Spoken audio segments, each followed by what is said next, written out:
आजरा तालुक्यातील दुर्गम जंगलात डोंगरवाडी हे गाव आहे. या गावात फक्त 5च घरं आहेत. त्यामध्ये 4 घरं एका बाजूला आणि 97 वर्षीय गुंडू शेळे या आजोबांचं घर एका बाजूला आहे. जंगलातील या घरात ते एकटेच राहतात.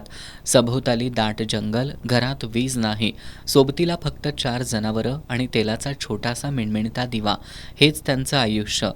अंधाराशी रोज झुंज देत प्रत्येक रात्र सरत आहे. वयोमानामुळे दृष्टी कमी होत चालली होती. शरीर थकलंय, पण मनातील जगण्याची जिद्द अजूनही तितकीच ठाम आहे. रात्र होताच अंधार त्यांच्या आयुष्याला वेढून टाकायचा आणि एकाकीपणाची जाणीव अधिकच तीव्र व्हायची. ही बातमी NSUIच्या टीमपर्यंत पोहोचली आणि तातडीनं टीम त्या ठिकाणी दाखल झाली. या भेटीत घरात थोडासा उजेड असावा अशी त्यांनी अपेक्षा व्यक्त केली. त्यानंतर त्यांच्या आयुष्यात प्रकाश आणण्याचा निर्धार NSUIच्या टीमनं केला.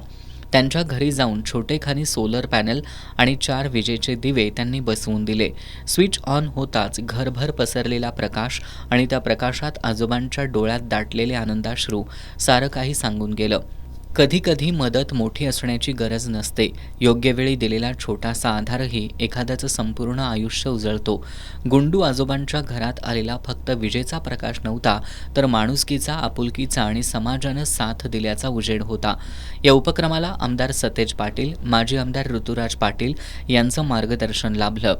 NSUIच्या टीममध्ये अध्यक्ष अक्षय शेळके, उमेश पाडळकर, मुबीन मुश्रीफ, अथर्व चौगुले, निपुण चौगुले, प्रणव पाटील, गौरव कांबळे, सागर मांडवकर, समर्थ जगताप यांचा सहभाग होता.